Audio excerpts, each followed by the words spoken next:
Kiss chocolate chips with peanut butter chips. Yeah, dalawa siya. Mix together. So, sa flour, all-purpose flour, 150 grams. Yan. 150 grams siya.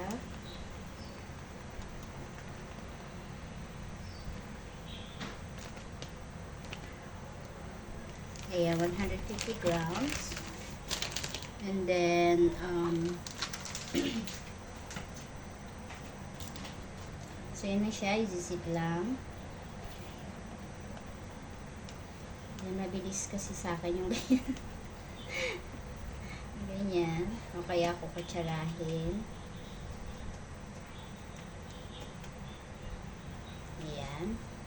It's 150 grams. And then sa sugar, we will need brown sugar. Kalakalahati lang siya. So, ito 60 grams. So, ulit, 60 grams. Hindi naman masyadong matamis ito. Ayan. Kailangan din natin ng white sugar.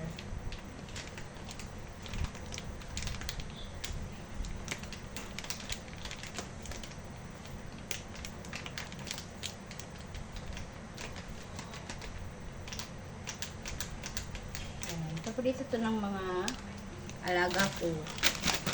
Yung isang alaga ko na nag-aaral sa London, college na siya.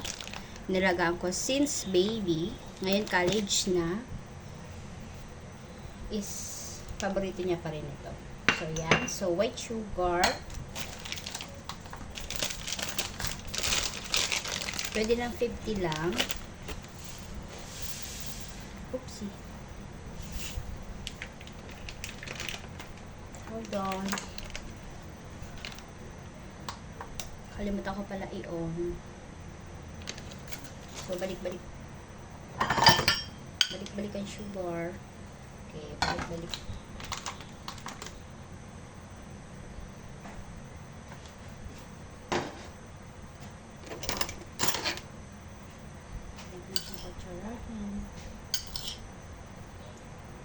Is 50 lang kasi yung kailangan. So, 42 lang yan. Still need a little bit more. So, we have a new one here. Kasi yun, ano na, habis na. Finish. Ayun, 50. Okay na siya. Yan. And then, sa chocolate chips, we will need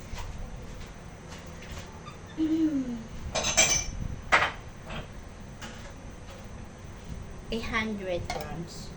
So, 50-50 din. 50-50 lang ang labanan. Ayan. So, 50 dito sa, ito ay sa peanut butter. Peanut butter chips. Ayan siya. Peanut butter chips. 50.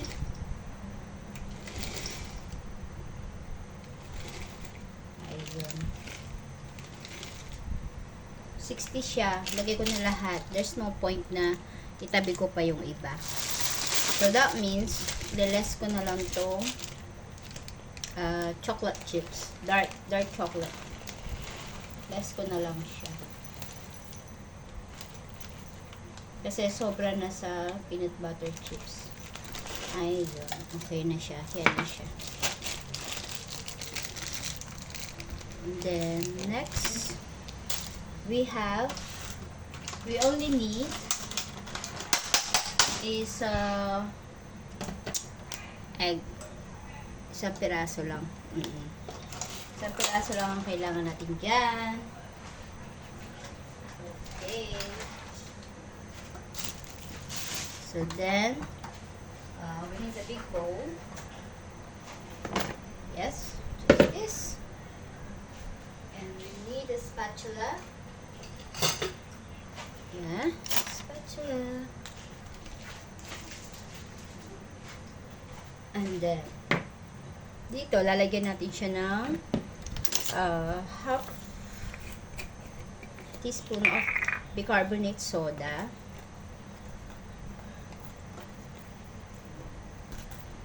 Ayan, half lang siya. Hindi ko alam sa iba ako naglalagay, ha? Ako naglalagay ako, ha? Iba-iba naman ng tayo ng recipe. Yan. So, yan. This is my way. And yes, this is my way. So, yung aking butter is very soft na siya. Very, very, very soft na siya. Lagay ko muna yung butter. Ayan. Then next ko yung, nakikita ba guys? Okay.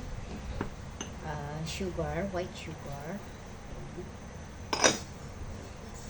And then brown sugar. Mix lang natin.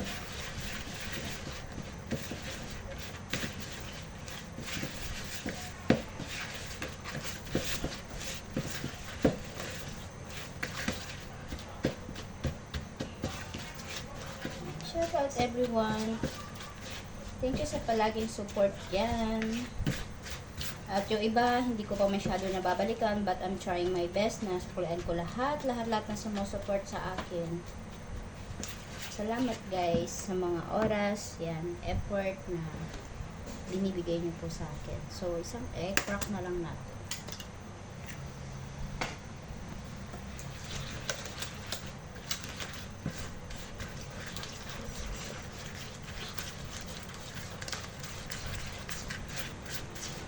And then, lagay ko na yung flour.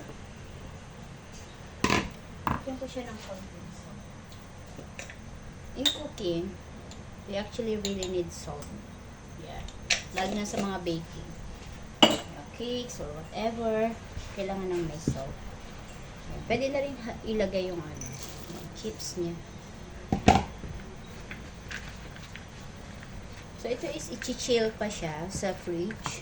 I-chill pa siya ng mga at least an hour para maganda yung kanya kinalabasan niya.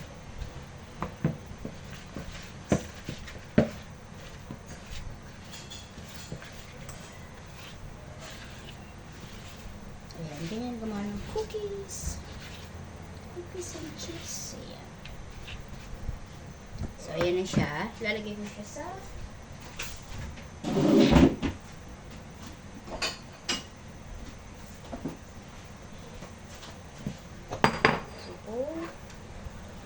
para i-chill ko siya sa fridge for an hour.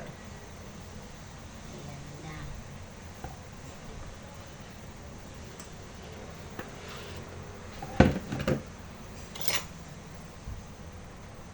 Ayan. May mga na-upload na rin siguro ako nung nagawa ako ng cookies. Yan.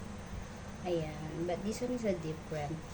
Kasi ito is my peanut butter. Yung mga na-upload ko is cookies lang yun. Ano lang siya? Chocolate chips lang. Okay. Different version of chocolate chips. Yan.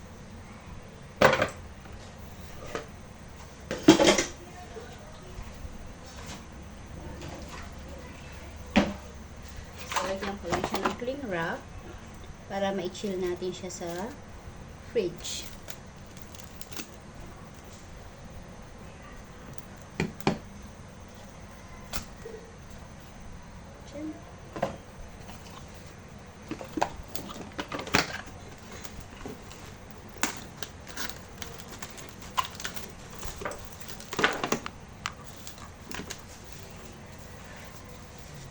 Guys, kailangan ganyan siya, tapos i-chill natin siya sa fridge.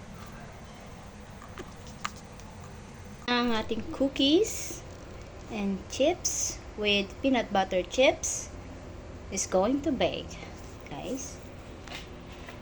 Pwede natin ang oven, and then we go put it in. Ayan na siya.